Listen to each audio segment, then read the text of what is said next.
할렐루야. 네. 반갑습니다. 저는 김상진 선교사고요. 선교명은 김열방입니다. 김열방.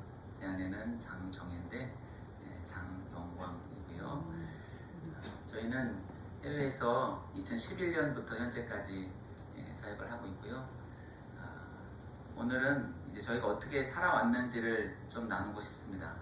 주님께서 어떻게 저희 가정을 사용하시며 또 선교의 귀한 과정 가운데 동참케 하셨는지, 그래서 이런 선교도 있구나, 주님께서 이런 사람도 이렇게 사용하시는구나 라는 사실을 좀 이렇게 함께 공감해 주셨으면 좋겠고요.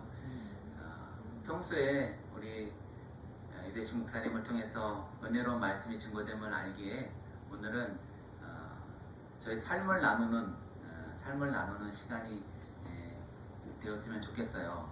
그래서 제가 몇 년부터 해외에 있었다고요? 2011년부터 지금 2026년이니까 그때까지 이제 생활을 나누니까 좀 길겠죠. 네, 길 것 같아요. 제가 그래서 여러분들이 말씀드리고 싶은 거는 오늘 예배가 좀 길 거다, 길어질 거다라는 사실을 이렇게 미리 말씀을 드립니다. 미리 말씀을 드리고 제가 끝날 때 되면 이제 알려드릴 거예요. 이제 좀 있으면 끝나게 될 겁니다 라는 사실을 말씀드릴 테니까 이 선교사님 왜 이렇게 길게 하나 그러지 마시고 들어주셨으면 좋겠어요. 2011년에 이제 카타르라는 지역으로 저희를 주님께서는 부르셨습니다. 카타르가 어디냐면 사우디아라비아 옆에 붙어있는 아주 조그만 나라예요. 경기도만한 조그만한 땅인데 이 땅에 저희를 불러주셨는데, 이 땅은 이제 사막의 열기를 가지고 있는 땅입니다.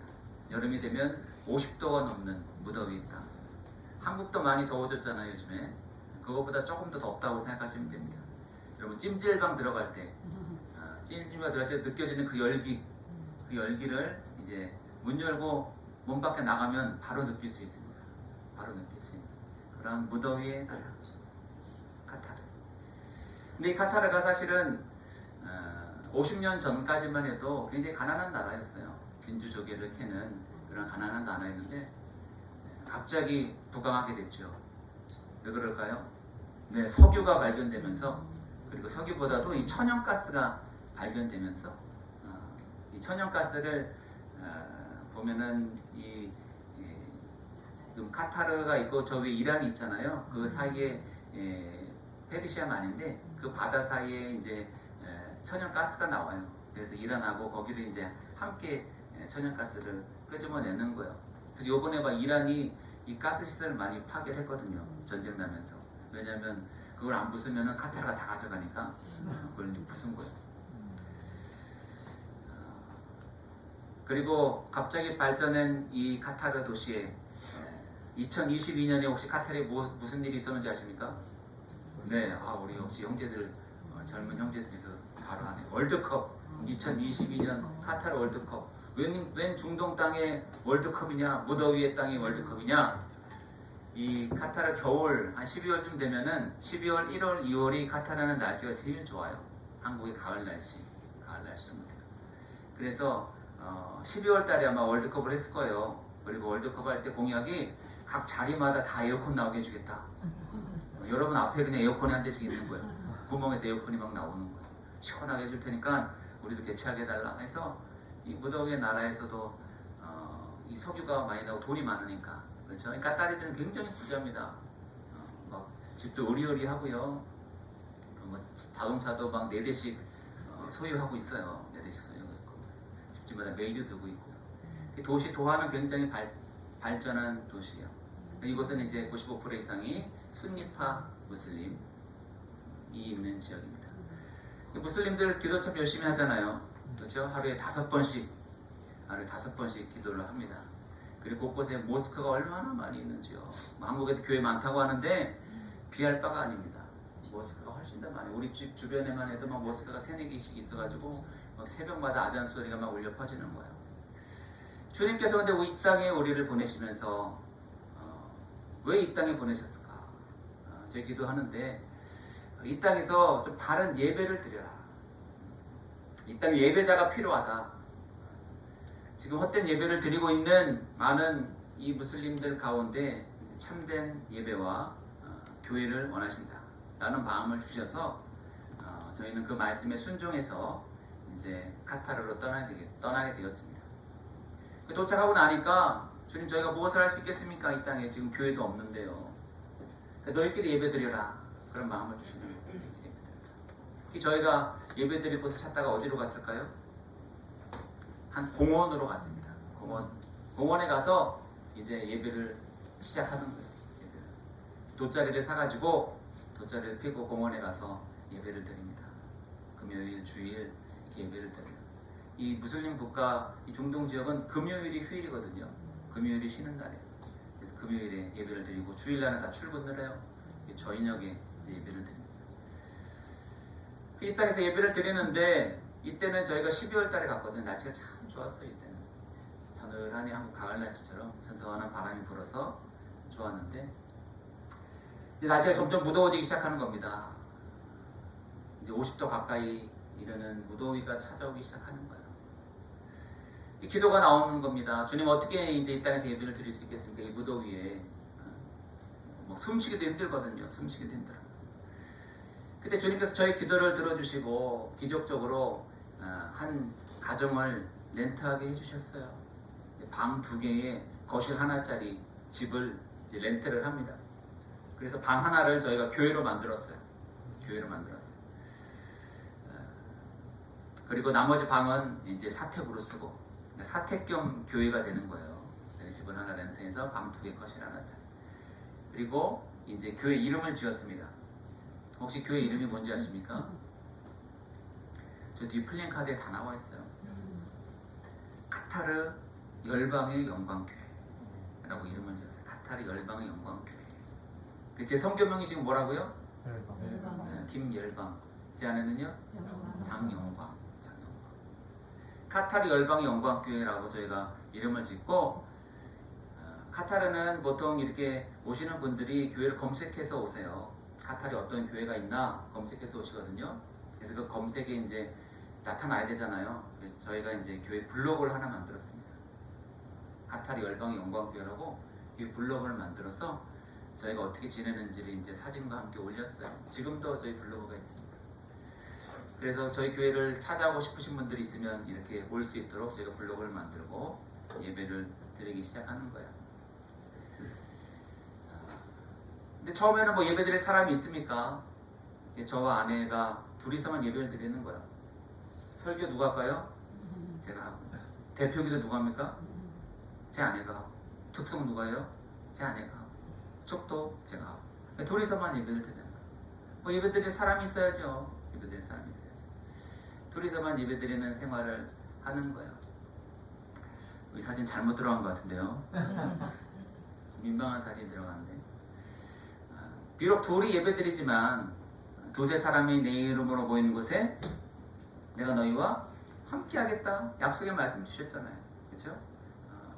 둘이서 예배 드리지만 감사한 거예요. 주님께서 기뻐 받아주시기 때문에. 그리고 사실은 이 조그만 교회에 찾아오기가 또 힘들거든요. 갔다가는 주소가 잘 돼 있지 않습니다. 그래서 제가 블로그에 있는 그 연락처 카타르 전화번호를 남기면은 저한테 연락을 주시면 제가 위치를 설명을 드려야 돼요. 한국처럼 주소가 제대로 돼 있지도 않고 건물도 다 회색 빛깔로 비슷비슷합니다. 그래서 건물들도 비슷비슷하게 생겨서 찾아올 수가 없어요. 그런데 제가 주소를 남기고 이제 블로그를 이제 하는 거예요. 그리고 그 조그만한 예배당 아주 작습니다. 이 지금 본 땅의 한 4분의 1만한 크기예요. 그리고 거실에 있는 이제 소파를 가져다가 저희가 의자를 세팅을 했어요. 그러니까 저희 예배당에 몇 명 앉을 수 있는지 아세요? 딱 6명 앉을 수 있더라고요. 6명. 6명이 예배드릴 수 있는 교회를 주님께서 만들어 주셨어요. 참 신기하죠? 놀랍죠? 주님께서는 예배자들을 보내주시기 시작하는 거예요. 저희 둘밖에 예배드리지 않는 조그만 교회인데 어떻게 알고 연락을 주세요. 그래서 한 사람 한 사람 모이기 시작합니다. 그리고 이제 함께 예배를 드리는 거예요. 참 인간적인 생각으로 보면 예배드리기 쉽지 않은 환경인데 또 주변에 다른 교회들이 있었습니다. 큰 한인교회가 하나 있었고 그리고 외국인 교회도 있어요. 외국인 교회도 있는데 어떻게 알고 연락을 주고 함께 예배 드리고 싶다는 거예요. 근데 이분들의 마음이 얼마나 아름다운지요. 마음밭이 참 착하고 좋은 마음밭을 가진 분들을 보내주시는 거예요. 그래서 이분들과 함께 뜨겁게 예배를 드립니다. 그리고 예배 후에는 저희가 거실로 나가서 이제 식사를 하는 거예요. 식사를 하는 거예요. 오늘도 예배 후에 식사가 있나요? 아, 예. 예배 후에 식사가 있는 거예요. 그래서 저희가 그 전에 이제 장을 받아가 이제 준비를 하고 예배 후에 금요일 이제 예배 후에 식사를 하는 거예요. 얼마나 감사한지요. 이 두 분 집사님 얼마나 귀하게 섬겨주시는지 몰라요. 귀한 은혜를 주십니다. 이 조그마한 교회에 주님께서 이제 한 사람 한 사람 보내주시고 그 6자리가 꽉 차게 해주셨어요. 근데 사실은 6명이 예배드리면 좀 좁거든요. 그리고 덥고 방도 작아서 더워요. 에어컨 이로 잘 커버가 안 됩니다. 기도가 되는 거예요. 주님 어떻게 합니까? 이 너무나 이제 예배당이 작아서 비좁고 예배드리기가 힘드네요. 주님 어떻게 하면 좋겠습니까? 주님께서 이제 교회를 옮기라라는 마음을 주시는 거예요. 이전을 해라. 기도하면서 저희가 이제 준비를 하고 또 주님 어디로 옮기면 좋겠습니까? 기도를 하는데 주님께서 아주 좋은 장소를 딱 마련해 주셨어요. 그리고 저희가 이제 교회를 결심을 하고 교회를 이전을 했습니다. 지금 어디로 이전했느냐? 거실로 저희가 거실로 옮겨왔어요. 그 방에서 이제 거실로 나온 거예요. 방을 탈출을 했죠. 거실로 나오고 나니까 이제 조그만 의자를 세팅을 하니까 여기는 한 15명에서 한 20명 이렇게 앉을 수가 있는 거예요. 앉을 수가 있는 거예요. 그래서 이전을 하고 저희가 이전 예배를 드려요. 뭐 악기도 없습니다. 그냥 기타 하나만 가지고 예배를 드리는 거예요. 그런데 얼마나 뜨거운지요. 장소도 비좁고 또 인원수도 많지 않지만 다들 막 뜨겁게 예배 드리는 거예요. 그래서 이때 함께했던 집사님과 아직도 교제를 나눕니다. 또 얼마 전에도 식사를 하고 했는데 이 집사님 고백하시는 거예요. 이때가 가장 뜨거웠다. 나의 그런 예배의 삶 가운데 가장 뜨거운 시기였다 라고 고백을 하는 거예요. 참 감사하죠. 저희가 있을 당시만 해도 2011년부터 있었다고 말씀을 드렸죠. 2022년 월드컵을 막 준비하는 그러한 기간이었어요. 그래서 곳곳이 공사 중인 곳이 많았습니다. 그리고 이 무더위의 지역은 대부분 다 승용차를 가지고 있습니다. 까따리들도 승용차로 이동하고 그렇기 때문에 이 인도가 제대로 잘 안 돼 있어요. 승용차를 타고 다니는 사람들이 많은 나라들은 인도가 제대로 되어 있지 않습니다. 그래서 저희는 이제 차가 없잖아요. 개척을 했고 그리고 우리 렌트했죠. 아까 방 2개 거실 하나짜리 렌트했는데 그게 혹시 비용이 얼마인 줄 아십니까? 얼마인 줄 아세요? 우리 드러머 형제님 얼마였을 것 같아요? 방 2개 거실 하나짜리 렌트비가 300만 원? 네. 어떻게 정확히 맞췄죠? 네, 300만 원이에요. 300만 원. 렌트비만 300만 원이어서 뭐 식비 그런 거다 제외하고 렌트비만 300만 원. 얼마나 비쌉니까? 얼마나 비싸요. 그러니까 뭐 승용차 살 엄두가 안 나는 거죠. 그래서 저희는 이제 걸어 다니는 거예요. 장보러도 걸어 다닙니다.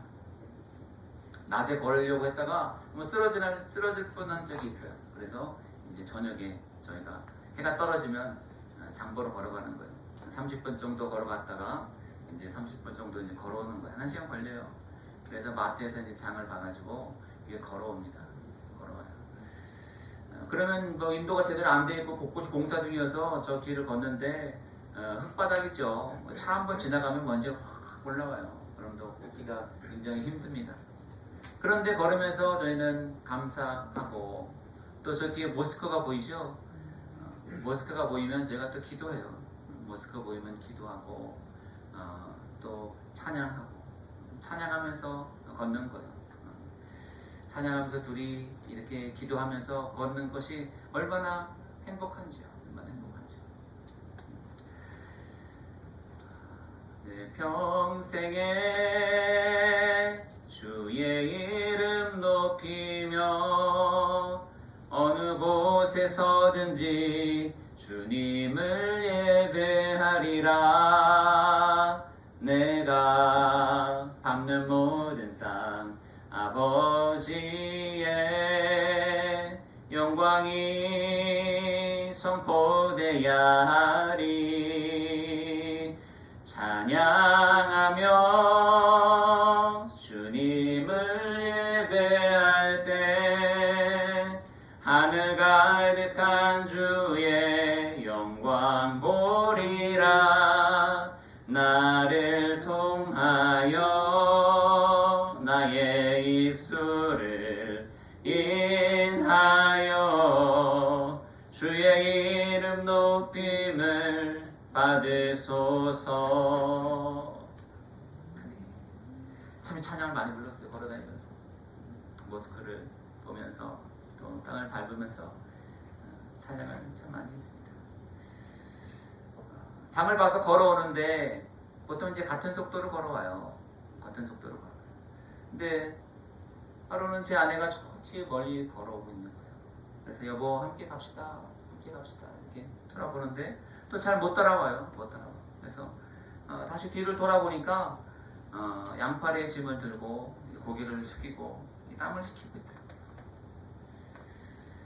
아마 그날따라 장을 좀 많이 봤던 것 같아요. 때로는 막 쌀도 사고 그러거든요. 닭도 사고 그러면 막 쌀 한 대 5kg씩 뭐 하잖아요. 그날따라 좀 무거웠던 것 같아요. 날씨도 무덥고. 그래서 이제 못 따라오면서 고개를 막 숙이고 있는 거예요. 숙이고 있는 거예요. 그 모습을 보니까 제 마음이 좀 이렇게 짠하더라고요. 제가 주님 앞에 기도를 했습니다. 이 아내의 모습을 보니까 주님 마음이 좀 많이 아픕니다. 제가 지금 잘하고 있는 게 맞습니까, 주님? 사실 예배드리는 인원도 많지도 않고요. 한국 가면은 더 많은 일을 할 수 있을 것 같은데, 주님. 제가 이 무더위 나라에 이 비싼 렌트비 내고 사람도 많이도 없는데 제가 잘하는 게 맞습니까? 이런 기도가 나오더라고요. 그때 주님께서 이런 감동을 주십니다. 이런 감동을 주세요. 아들아, 내가 너를 사랑한다. 내가 너를 참 많이 사랑한다. 내가 너의 예배를 환영하고 있다. 내가 너를 참 많이 사랑한다. 그 마음을 주시는 거예요. 그 마음을 주시는 거예요. 그래서 그 마음에 힘을 얻고 또 열심히 걸어다니기 시작합니다. 하루는 한 분이 저한테 연락이 오셨어요. 전화가 오셨어요. 그래서 목사님, 제가 목사님이 좀 이 무더위에 걸어다닌다는 이야기를 들었습니다. 왜냐면 한국 사람 중에 걸어다니는 사람은 저희밖에 없었거든요. 대부분 다 이 지사로 파송받아서 오신 분들이잖아요. 한국 큰 대기업에 지사장으로 오시고 막 일꾼으로 오시면은 다 차를 가지고 있어요. 회사 차가 있거나. 걸어다니는 한국인은 저희밖에 없는 거. 그래서 이분이 연락이 오셔가지고 목사님 걸어다닌다는 이야기를 들었는데 제가 목사님께 좀 차를 드리고 싶습니다. 차를 드리고 싶습니다. 여기 차가 아니에요, 여러분. 마시는 차가 아니라 타고 다니는 차를 말씀드리는 거예요. 타고 다니는 차를 좀 드리고 싶습니다. 연락이 옵니다. 그래서 기도해 보겠습니다. 라고 이제 말씀을 드리고 이제 아내랑 기도를 하는데 저에게 감동을 주시는 거예요. 걸어다니면서 땅을 밟으면서 주님을 찬양하고 또 기도하고 무슬림들 보면서 기도하고 모스크 보면서 기도하고 또 찬양하는 은혜가 너무나 큰 거예요. 너무나 큰 거예요. 그건 비할 수 없는 은혜인 거예요. 주님과 대화하면서 주님의 감동을 누리면서. 그래서 다음날 전화를 드렸습니다. 그래서 이제 말씀드렸어요. 집사님 너무나 감사합니다. 그 마음 제가 많이 받았습니다. 그런데 제가 차는 받을 수가 없습니다. 혹시 더 어려운 분이 있다면 그분에게 주시면 좋겠습니다. 라고 말씀을 드렸어요. 단기 선교를 했습니다.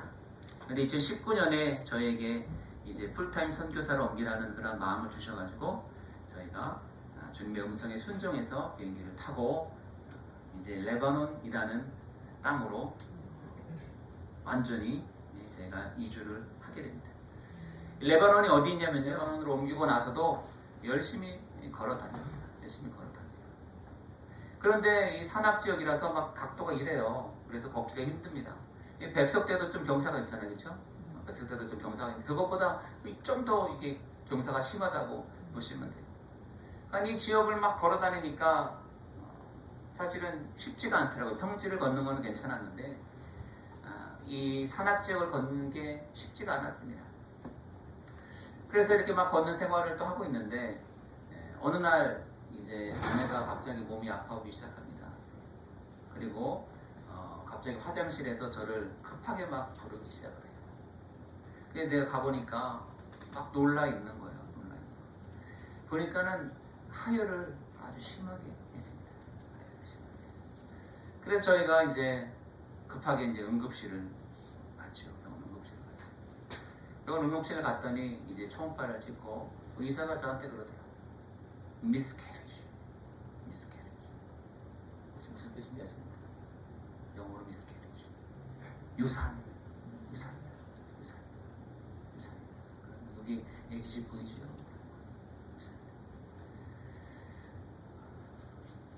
저희가 애기가 없거든요. 애기가 없어요. 오래전에 결혼했는데 애기가 없습니다. 그런데 레바논에서 생겼던 거예요. 레바논에서 생겼다. 저희가 알지도 못한 사이에 생겼어요. 애기가 생겼다는 기쁨도 누리지 못했는데 갑자기 병원 갔더니 미스캐리지. 그런 거. 미스캐리지. 좀 몸에 무리가 됐던 것 같아요. 그래서 애기가 애기를 유산을 하게 됩니다. 아마 레바논에서 유산을 한 한국인은 저희가 아마 유일할 거예요. 주님 왜 아이를 데려가십니까? 저희는 그 의미를 알지 못합니다. 근데 어떤 분이 또 이런 고백을 해주세요. 주님께서 이 아이의 피를 선교의 피로 받아주셨다. 선교의 피로 받아주셨다. 또 그 말씀을 해주시다. 참 겨울에 몸조리도 제대로 못하고 또 유산하는 그런 아픔을 이 레바논에서 겪게 됩니다. 저희가 초창기 이 레바논 국기거든요.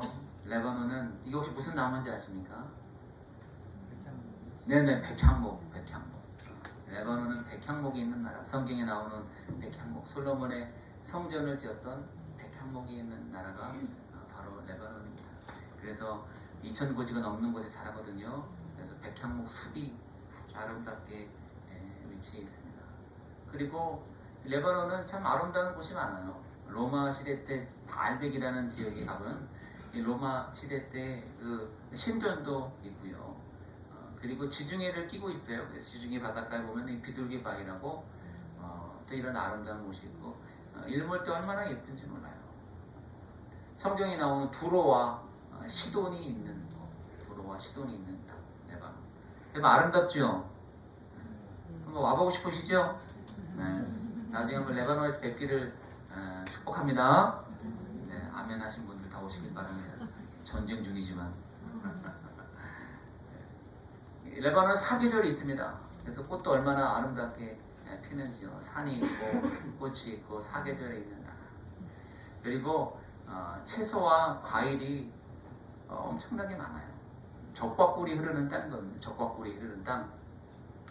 그래서 난민이 많은데요. 난민이 많은데 굶어 죽지 않는 이유는 이 채소와 과일이 풍부해요. 그냥 곳곳에 이렇게 있어요. 이런 거 그냥 따먹어도 뭐라고 안 해요.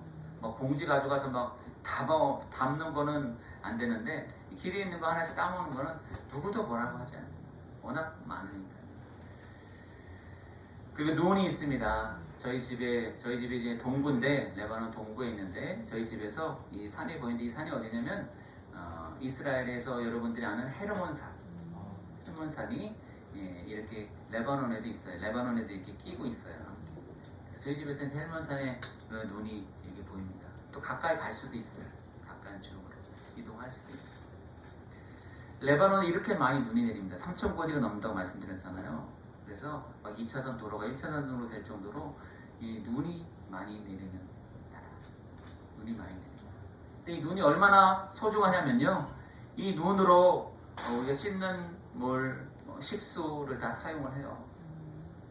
카타르는 담수화 시설이 돼 있어서요. 그 바닷물을 사용을 해서 이 소금기를 빼서 이게 생활용수로 사용을 합니다.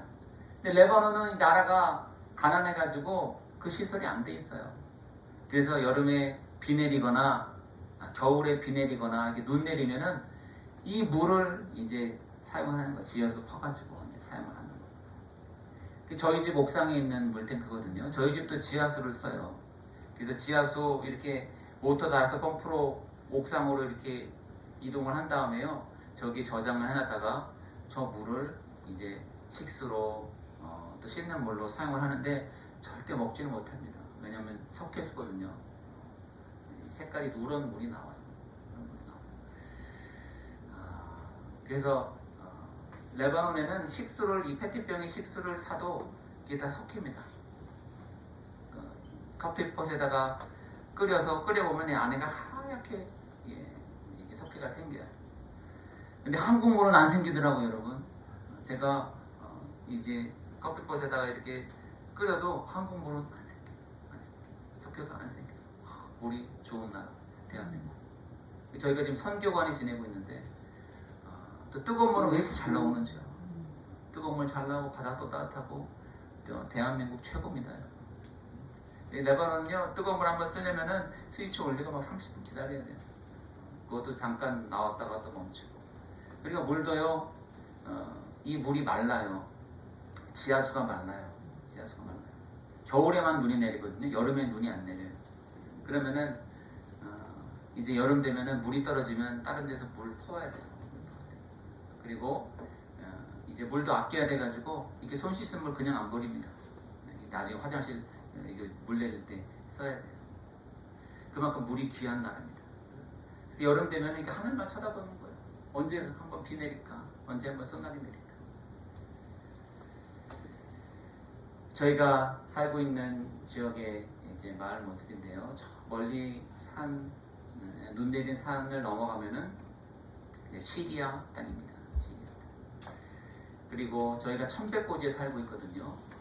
이제 저희 집 앞으로 양떼들이 많이 지나다닙니다. 그리고 제 아내는 이제 아이들을 좋아해가지고 아이들과 뛰노는 거 좋아하고 사랑이 참 많아요. 기도도 많이 하고 있습니다. 그리고 순종도 잘하고. 여러분도 다 순종 잘하시는 거죠? 사랑이 많아요. 레바논은 여러분 교회가 있습니다. 중동 지역에 웬 교회냐 그럴 텐데 레바논은 교회가 있고 특이한 정치 구조를 가지고 있습니다. 이 레바논은요, 처음에 기독교인과 무슬림들이 서로 공존하며 살았어요. 그래서 정치 구조를 짤 때도요, 이 기독교인과 이 무슬림들이 함께 지배하는 구조를 가지고 있습니다. 대통령을 뽑을 때는요, 기독교 마론파에서만 뽑습니다. 기독교 마론파 사람들만 대통령이 될 수 있어요. 그리고 총리는 이슬람 수니파에서만, 그리고 국회의장은 이슬람 시아파에서만. 그러니까 무슬림과 기독교인들이 공존하면서 다스려요.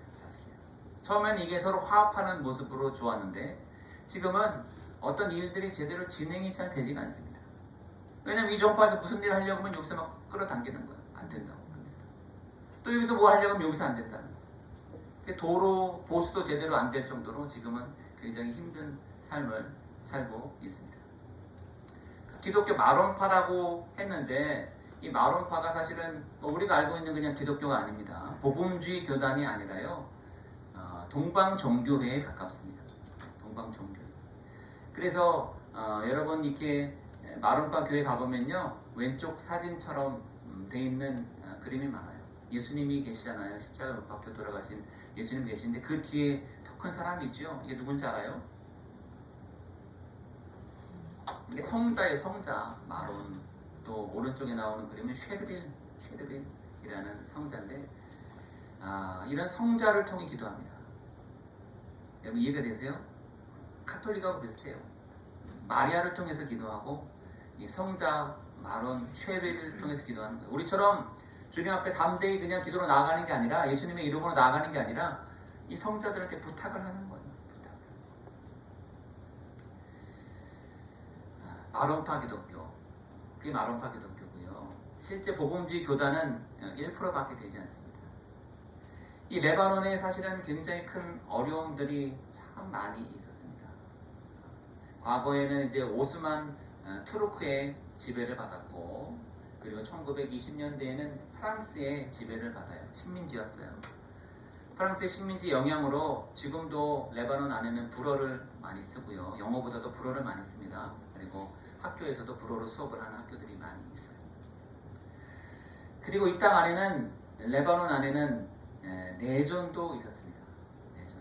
1975년부터 90년까지 15년간 내전이 있어요. 기독교 마론파와 무슬림들 사이에 내전이 있어서 이 15년 기간 동안에 15만 명의 사람들이 죽습니다. 그러니까 1년에 10,000명씩 그냥 죽어나가는 거예요. 서로 싸우면서. 그리고 이 내전의 와중에 1982년에는 어떤 일이 있었냐면요.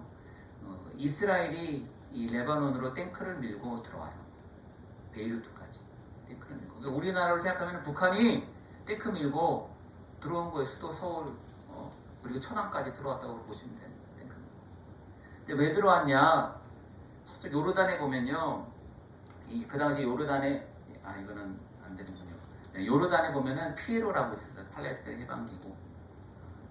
팔레스타인 해방기구. 근데 그 요르단의 팔레스타인 해방기구가 요르단 정부에서 쫓아내요. 쫓겨나서 어디로 들어오느냐? 레바논 남부로 들어온 거예요.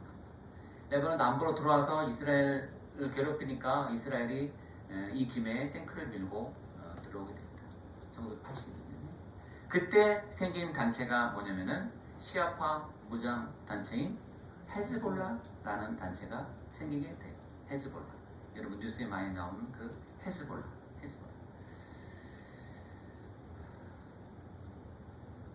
그리고 이제 저희가 갔던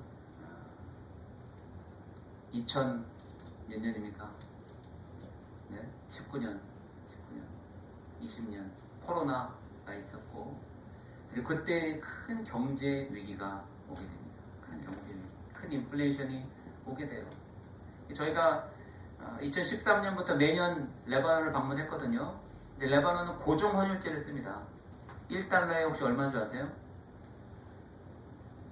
1달러에 1,500리라. 1,500리라였어요. 고정 환율제로. 계속 1달러 내면은 1,500리라를 줬었어요. 그러니까 지금 우리나라랑 똑같네, 그렇죠? 우리나라가 지금 1,500원 됐잖아요. 1,500원이라고 그럴게요. 1달러 내면 1,500원을 줘요. 고정이에요, 고정. 뭐 그런 상관없이 어떤 환경에 상관없이 고정 환율제를 썼었어요. 근데 이게 갑자기 이제 감당이 안 되니까 무너지기 시작하는데 2019년부터 무너지기 시작해요. 저기 2019년에 이제 가니까는 얼마였냐면 1,800원이 됐어요. 1달러에 1,800원. 그때도 막 나라 망한다 그랬습니다. 나라 망한다 그랬어요. 그런데 지금은 얼마가 되는지 아십니까? 한번 맞춰보십시오. 지금은 얼마가 됐을까요? 2,000원? 만원? 3,000원? 네네. 여러분 놀라지 마십시오. 지금 얼마냐면 9만원이 됐습니다. 1달러에 9만원이 됐어요. 9만원. 1달러에 9만원 됐어요. 우리 환율이 1달러 1,500원 하다가 9만원 됐다고 생각하시면 돼요. 그럼 이게 도대체 나라가 어떻게 된 겁니까? 나라가 어떻게 된 겁니까? 그러면 100달러짜리 지폐 바꾸면은 돈을 이렇게 줘요. 그러니까 쉽게 설명을 드리면 자국 사람들은 자국 화폐로 월급을 받거든요. 그러니까 예전에 100만원 받았어요. 근데 지금도 똑같이 100만원을 받는데 그게 10만원밖에 안 되는 거예요. 10만원밖에. 예전엔 100만원 가치였는데 지금은 10만원밖에 안 되는 거예요. 아마 교사들도 데모를 합니다. 수업하러 못 가겠다는 거예요. 학교 가는 기름값이 더 나온다는 거예요. 기름값이. 그래서 수업 못 하겠다. 막 그러고 은행들도 문을 닫고, 그리고 예금했던 금액들을 사람들이 예금하잖아요. 그 예금 금액을 돌려주지 않습니다. 돌려주지 않아요. 까다를 잠가버리고. 그러니까 사람들이 막 가서 은행을 부수고 막 데모를 하기 시작합니다.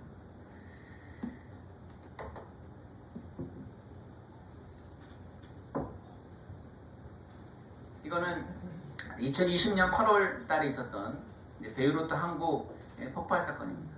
베이루트 항구. 질산 암모늄을 모아놨는데 이건 막 종파별로 관리도 안 되고 서로 책임 떠넘기다가 이게 폭발해 버리는 겁니다. 이게 거의 핵폭발급 폭발이었다고 해요. 수많은 사람들이 이제 목숨을 잃습니다.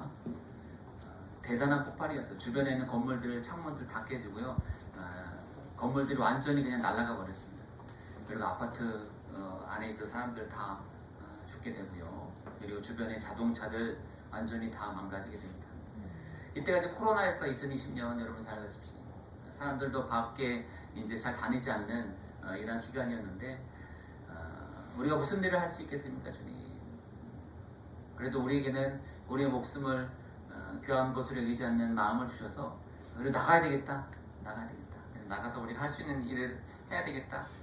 그래서 이제 어려운 바로 폭발 지역 근처로 가서 저희가 이제 난민들을 돕기 시작합니다. 이것은 이제 코리아 탭11의 한국은 레바논을 사랑합니다.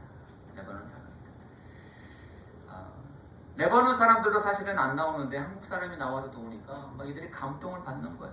감동을 받고 막 눈물을 흘리기 시작합니다. 집안에 있던 아이들이 다치고 폐봉 들고. 그래서 우리가 할 수 있는 일이 무엇입니까, 주님? 가정 방문하면서 기도해주고 축복해주는 일밖에 없다. 그 주변에 이제 복음주의 교단과 연결해서 그 안에 어려움을 당한 사람들 방문을 하고 또 기도해주고 위로를 해주는 거예요. 또 작은 물품을 전달해줍니다. 그러니까 이들 사람들이 막 우는 거예요. 다 우는 거예요. 이거는 주유소 앞에 이제 주유하기 위해서 기다리는 차량들입니다. 저 왼쪽에 멈춰 있는 차들이요, 이제 주유하기 위해서 서 있는 차들이에요. 이제 나라가 어려우니까 기름이 수입이 안 되는 거예요. 그러니까 어느 주유소에 기름 한번 들어왔다 그러면 소문 나면은 이제 기름 한번 넣으려고 저렇게 줄 서 있는 거예요. 아직도 안 끝났네요. 두세 시간씩 기다려야 됩니다. 이제 끝났네요. 두세 시간씩 기다려. 저 왼쪽에 주유소고 두세 시간씩 기다려야지 겨우 이제 조금 주유할 수 있는 거예요. 나라가 이렇게 경제가 폭망을 하게 됩니다. 그리고 전기도 하루에 막 3시간밖에 안 들어오는 거예요. 여러분 상상이 되십니까? 전기도 하루에 3시간밖에 안 들어오는 때도 있었어요. 2019년, 2020년 이런 위기를 겪으면서 또 하나의 사건이 발생하는데 바로 2024년에 레바논 안에 큰 전쟁이 이제 일어나게 되죠. 큰 전쟁이 일어나게 됩니다.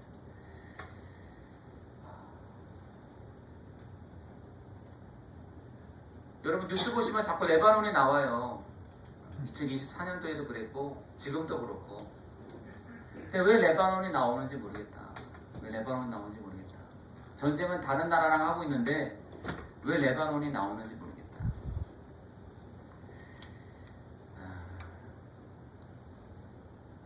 지도를 보시면요, 이 레바논이 이스라엘과 붙어 있습니다. 이스라엘과 레바논이 전쟁을 하는데 사실은 레바논과 전쟁하는 게 아니라 헤즈볼라랑 전쟁을 하는 거예요. 헤즈볼라. 레바논 안에는 여러 개의 종파가 있습니다. 총 몇 개가 있는지 아세요? 18개의 종파가 있습니다. 18개의 종파. 이 레바논은 각 종파별로 한 나라를 이루고 있다고 보시면 돼요. 그 종파들이 한 나라입니다. 그냥 한 나라. 크게 보면 이제 기독교 마론파, 이슬람 수니파, 시아파, 드루즈파, 여러 개의 파들이 있는데 그 이란의 지원을 받는 무장 단체가 헤즈볼라라는 단체고, 이건 시아파 무장 단체예요. 이 시아파 무장 단체인 헤즈볼라는 레바논 정규군보다도 군사력이 강합니다. 그래서 대통령의 말도 안 들어요.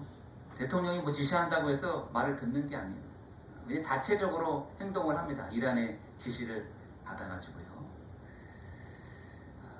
그래서 이스라엘과 하마스가 서로 이렇게 싸움을 할 때, 2023년에 싸움을 할 때, 이때 헤즈볼라가 도와줘요. 헤즈볼라가 이란의 지시를 받아서 헤즈볼라가 이스라엘 쪽으로 미사일을 쏩니다. 그럼 이스라엘은 반드시 대응 사격을 하거든요. 그게 이제 커지면서 2024년에 이제 큰 전쟁이 일어나요. 이스라엘이 이 탱크를 밀고 올라오게 됩니다. 올라오게 돼요. 근데 전쟁이 아주 심했어요. 전쟁이 아주 심해서 막 탱크를 밀고 올라오니까 남부 지역을 초토화시키고 전쟁이 커지니까 대한민국 정부에서도 국민들을 탈출시키기 위해서 이제 군용기를 보내게 됩니다. 근데 레바논 안에 있는 한인들은요 대부분 다 선교사님들입니다. 왜냐하면 사업할 아이템이 없어요. 그리고 국가의 지원을 못 받잖아요. 은행도 문 닫는데요. 한전이 들어왔다가 망해서 나갔거든요. 그러니까 기업체들이 뭐 들어올 생각을 안 합니다. 대부분 사람들은 이제 대사관 직원분들 그리고 이제 선교사님들이에요. 선교사님. 이때 이제 100여 명이 넘는 선교사님들이 이제 군용기를 타고 탈출을 하게 됩니다. 저에게도 연락이 왔어요. 이제 이틀 후에 이제 군용기가 도착을 하게 되는데 빨리 결단하십시오. 그래서 지금 어떻게 됩니까? 어떻게 됩니까? 남짠이 또 걱정이 되는 거예요. 선교사님이 남아가지고 예를 들어서 사고라도 나봐요. 그러면은 그 화살이 다 어디로 들어옵니까? 선교사님이 남아가지고 그랬다고 막 또 교회를 또 비난하잖아요, 사람들이. 교회를 비난하잖아요. 그러니까 난 참 남는 것도 고역이고 또 떠나자니 현재 두고 온 그러한 사역자들과 또 난민들이 눈에 밟히는 거예요. 그러니까 제 아내도 막 큰 고민을 합니다. 고민을 해요. 그러면서 이제 한쪽에 이렇게 마비가 오기 시작합니다. 그만큼 고통스러운 시간을 보냈던 거예요. 그래도 기도하는 가운데 남으라라는 그러한 마음을 주셔서 이제 저희가 2024년 전쟁 가운데 끝까지 남게 됩니다. 저희 가정과 이제 한 2가정 더 남아서 이제 레바논 땅을 지키게 돼요. 그때 주변에서 막 미사일들이 떨어지기 시작합니다. 이제 군용기 뜨고 나니까 이제 막 큰 전쟁이 일어나는 이스라엘이 또 정밀 타격을 하거든요. 미사일을 쏴서 헤즈볼라 본거지들 이때 뭐 하산 나스랄라가 죽고 사무총장이었던 그리고 곳곳에 있는 헤즈볼라 세력들 그리고 곳곳에 있던 무기들 숨겨놨던 무기들을 이제 타격을 하기 시작해요. 저희 집 주변에도 막 미사일들이 떨어지기 시작하는 거예요. 떨어지면 다 배달합니다. 막 뻥 소리 나면은요, 막 저 문이 열려서 닫혀요. 열려서 닫히고 이러다 진짜 죽겠구나. 이러다 진짜 죽겠구나. 그런 막 생각이 드는 거예요. 생각이 드는 거예요. 그러면 저희가 또 기도하고 찬양합니다. 나의 길 오직 그가 시나니 나를 단련하신 후에 내가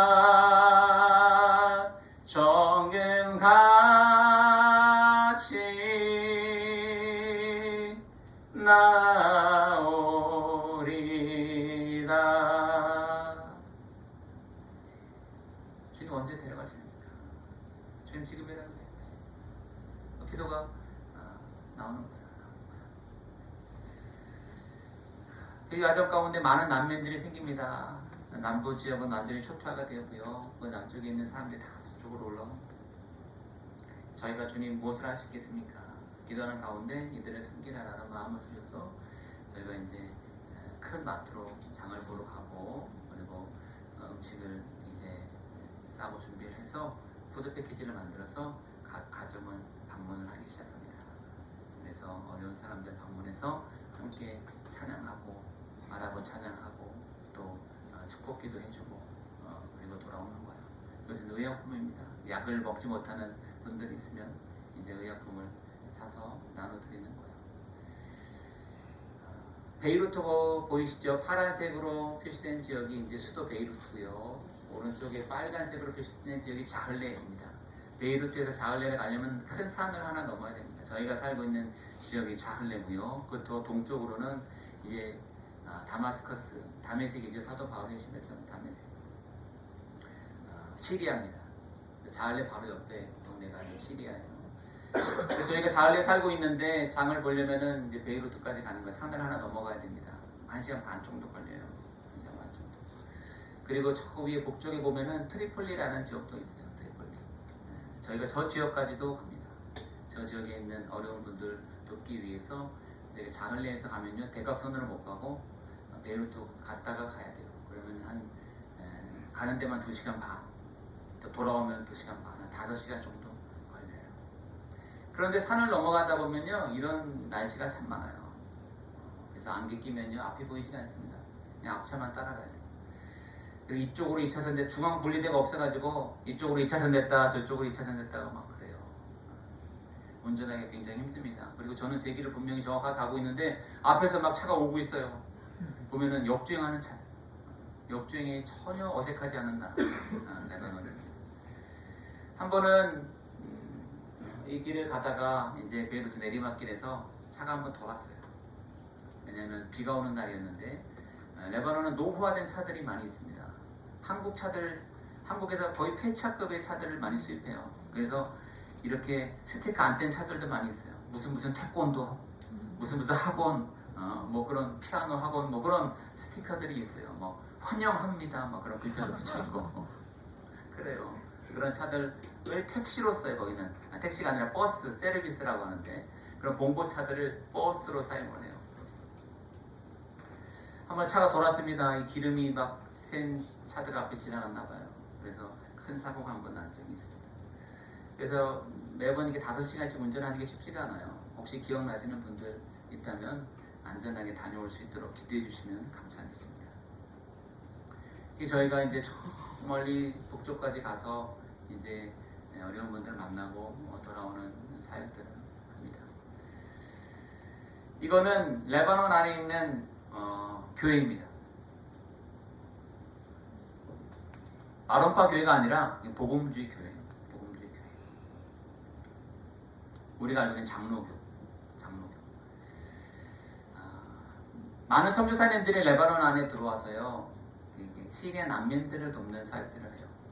왜냐면 그 시리아도 이제 내전이 많아가지고 이렇게 난민들이 많이 넘어와서 텐트촌에서 이제 생활을 많이 합니다.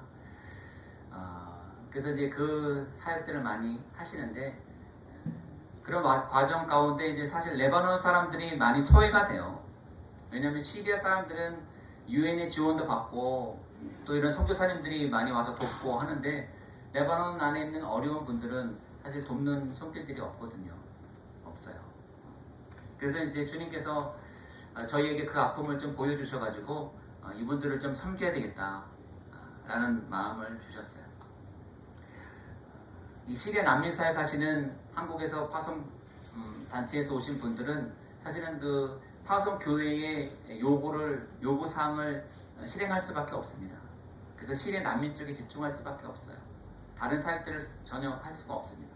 근데 사실 저희는 저와 아내 둘이 사역하거든요. 어디에 얽매인 곳이 없어요. 그래서 사실은 더 움직이기가 편하고 주님 뜻에 더 순종하기가 편하죠. 그래서 이제 주님 어떻게 저희가 사역하면 좋겠습니까? 기도하는 가정 가운데 현지인들을 도와라. 현지 교회에서 좀 현지 교회를 돕는 사역을 해라. 그래서 여기 레바논 현지 교회예요. 레바논 현지 교회. 레바논 목사님이 계시고 레바논 성도들이 있는 교회에서 저희가 이제 사역을 하기 시작했어요. 그리고 여기 있는 어려운 분들을 돕고 또 난민들을 돕고. 그래서 제 아내는 이제 주일학교에서 이제 아랍어 찬양 기도하는 사역들을 하고 저는 이제 레바논 목사님과 함께 현지 교회를 돕는 사역을 하는데 특별히 이제 아랍어 찬양을 인도를 해요. 아랍어 찬양. 여러분 아랍어 찬양 다 잘 하시잖아요. 제가 아까도 굉장히 잘 하시던데요. 아랍어 찬양. 여기가 레바논 교회입니다. 레바논 교회. 레바논 현지인들이 있고요. 레바논 사람들이 다 레바논 사람이에요. 선교사인 저희가 있는 거고. 근데 이곳에서 찬양을 누가 인도한다고요? 한국 사람인 제가 인도한다고요. 찬양을. 좀 이상하지 않으세요? 레바논 현지인도 많은데 한국 사람인 제가 아랍어 찬양을 인도를 하고 있어요. 참 신기한 일이죠.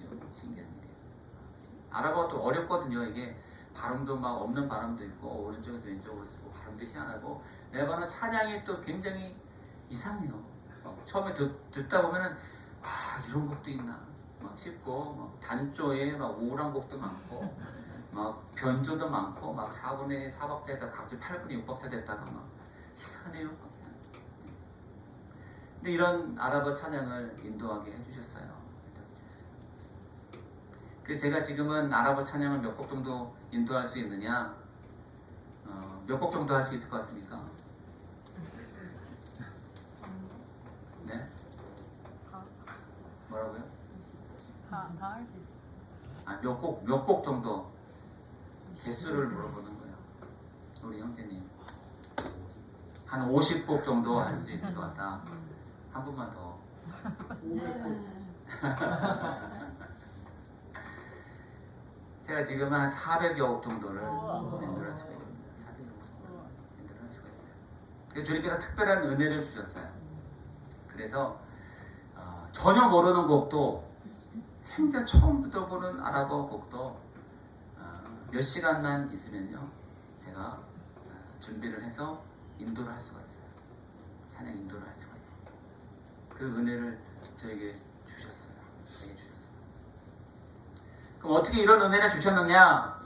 라는 사실을 나누고 이제 말씀을 마치려고 합니다. 이 사건을 생각을 할 때 이제 떠오르는 일이 하나가 있어요. 저는 예수님을 좀 늦게 믿었습니다.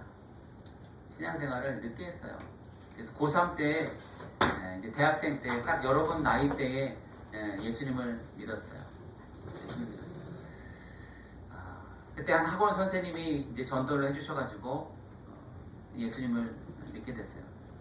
그리고 그 선생님이 저한테 이제 한 교회를 알려주셨어요. 이 교회를 나가서 예배를 드려라 라고 말씀을 해주셨어요. 그게 이제 서울에 있는 강북구 수유리에 있는 한 교회였어요. 가보니까 조그만한 교회예요. 개척교회예요. 개척교회. 이 본당 한 반만한 교회였습니다. 크기가 본당 반만한 교회인데 지하에 빛도 안 들어오는 아주 조그만한 개척교회였어요. 그 교회를 나가라고 부르시는 거예요. 저 전도했던 선생님 나가라고 하니까 제가 이제 출석을 했죠. 갔더니 이제 목사님, 사모님 계시고 뭐 빛도 안 들어오고 그리고 뭐 집사님 한 2분 정도 계시고 그 자제분들 있는 중고등학생이죠. 중고등학생들이 있는 아주 조그만한 그 교회였어요. 그 교회를 이제 다니기 시작합니다. 그 청년이 저 혼자 있거든요. 대학생이 저 혼자였어요. 그 교회를 이제 열심히 다니니까 목사님이 좀 저를 예쁘게 보셨던 것 같아요. 젊은 청년이 이제 열심히 다니니까 예쁘게 보셨어요. 사론 저를 부르시더니 이렇게 얘기하십니다. 저한테 한 가지를 이제 맡겨주시는 거예요. 주일학교 교사를 한번 해봐라. 그러시는 거예요. 주일학교 교사를 한번 해봐라. 근데 제가 초신자였잖아요. 제가 뭐 아는 게 있습니까? 초신자였고 뭐 성경 지식도 없고 하는데 주일학교 교사를 하라는 거예요. 사실은 그 학생들이 더 성경을 많이 알고 있어요. 왜냐면 모태신앙들이더라고요. 보니까 이 모태신앙들은 어렸을 때 듣던 게 많잖아요. 그래서 주일학교 교사를 하라 말씀하시니까 그래도 이제 목사님 말씀하시긴 네 알겠습니다 말씀을 드리고 이제 교사를 하는 거예요. 보니까 학생용 공과가 있고 또 교사용 공과가 있더라고요. 그래서 이제 학생들을 가르쳐야 되니까 교사용 공과를 가져다가 이제 열심히 준비를 합니다. 열심히 준비를 하는 거예요. 거기 보니까 이제 성경 내용들이 자세하게 기록이 되어 있더라고요. 그래서 제가 저녁에 열심히 막 밑줄을 쳐가면서 막 준비를 하는 거예요. 그런데 준비를 할 때 갑자기 막 가슴이 막 뜨거워지기 시작합니다. 가슴이 막 뜨거워지기 시작합니다. 가슴이 막 불이 나기 시작합니다. 이게 뭔가? 그리고 또 다음에 이 성경 말씀을 공부할 준비를 막 하는데 가슴이 또 막 뜨거워지기 시작하는 거예요. 가슴에 막 불이 나기 시작합니다. 주님 이게 뭡니까? 저는 그때 이게 뭔지 알지 못했습니다. 그때 시간이 지나니까 목사님 저를 부르십니다. 부르시더니 이번에는 성가대를 한번 인도해봐라. 그러시는 거예요. 성가들인데 학생들 데리고 이제 성가들인데 제가 뭐 아는 뭐 찬양이 많이 있어야죠. 그래서 제가 어디를 갔냐면요, 기독교 서점을 갔습니다. 그 당시에는 기독교 서점이 그렇게 꽤 있었거든요. 요즘엔 좀 많이 사라졌죠. 네, 기독교 서점이 많이 있었어요. 갔더니 여러분은 아마 모르실 거예요. 그 당시에 이제 카세트 테이프가 있었는데 찬미예수라고 있더라고요. 찬미예수. 거기를 끄덕이시는 분들은 약간 이제 나이가 연세가 있으신 분들, 찬미예수 찬양집을 사다가 이제 준비를 해가지고 거기서 이제 은혜되는 곡이 있으면 제가 이렇게 프린트를 뽑아가지고 이제 연습해서 이제 성가대를 쓰는 거예요. 학생들을 데리고 성가대.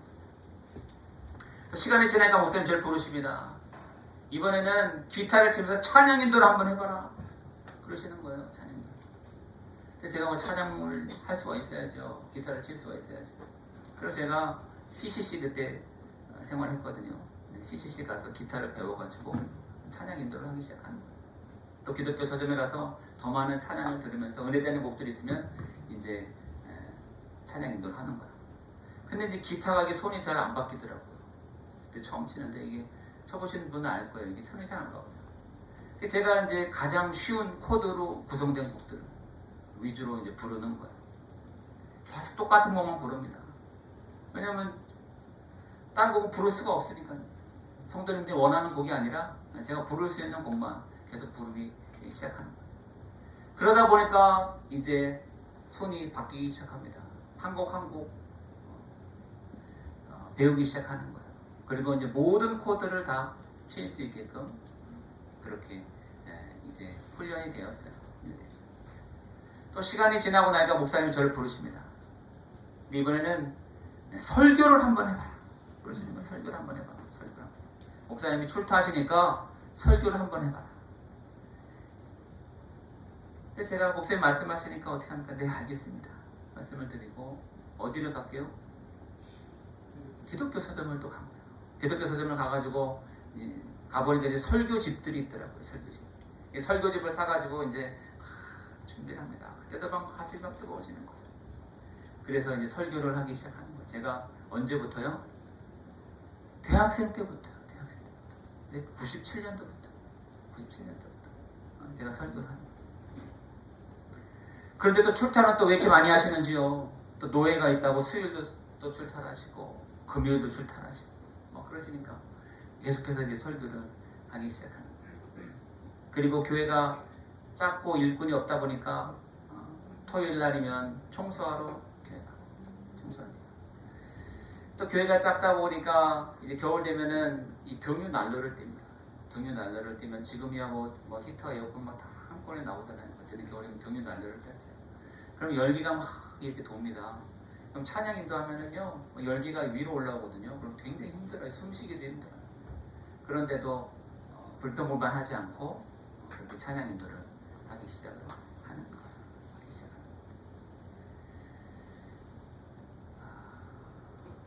그 과정을 거치고 이제 신학을 하게 되었습니다. 그렇게 10년 정도 대척교회에서 섬기게 됩니다. 지금 저희가 아랍어 찬양을 하고 있는데 주님 제가 어떻게 이렇게 아랍어 찬양을 할 수가 있습니까? 할 수 있습니까? 기도하다 보면요 그때 일을 떠올리게 하세요. 그때 일을 떠올리게 하세요. 그때 개척교회에서 섬기며 주님께 순종하며 나아갔던 그 모습을 주님께서는 기쁘게 받아주셨다. 기쁘게 받아주셨다. 그리고 주님 지금도 말씀하세요. 내가 너를 참 많이 사랑한다. 내가 너를 사랑한다. 내가 너를 사랑한다. 그 은혜가 아니었으면 그 섬김과 그 순종이 아니었으면 지금의 제가 없었을 거예요. 없었을 거예요. 제가 이렇게 돌아보면요. 지금 중동에 찬양 사역자들이 좀 있거든요. 그런데 중동 장지역을 놓고 볼 때 외국인 중에서 저보다 저는 저보다 아랍 찬양을 많이 알고 잘 부르는 사람을 보지를 못했어요.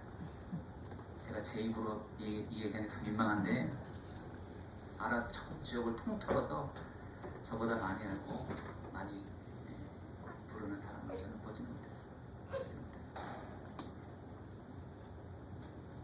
그 은혜가 너무나 큽니다. 그 은혜가 너무나 커요. 제 힘과 저의 노력이 아니에요. 주님께서 기름 부어주시고 주님께서 은혜를 주셨기 때문에 가능한 일입니다. 내가 내 계산대로 했다면 못했을 거예요. 학창시절 때 참 얼마나 할 일이 많이 있어요. 할 일이 많이 있어요. 이것도 해야 되고 저것도 해야 되고 시간도 바쁘고 할 일도 많고 할 일도 많고. 그런데요, 주님을 위해 드렸던 그 시간, 주님을 위해 드렸던 그 헌신을 주님께서는 기쁘게 받아주시더라고요. 그리고 그것을 결코 잊지 않으십니다. 결코 잊지 않으세요. 나중에 더 큰 것들로 훨씬 더 귀하고 값진 것들로 주님 보답해 주시더라고요. 보답해 주시더라고요. 제가 지금 제 힘과 능력으로 할 수 있었으면 하려고 했다면 아마 불가능한 일이었을 것입니다. 그 주님, 그 주님의 은혜를 기억하며 오늘 주님 앞에 순종하며 나아가는 저와 여러분의 삶이 되기를 예수님의 이름으로 축원합니다. 아멘.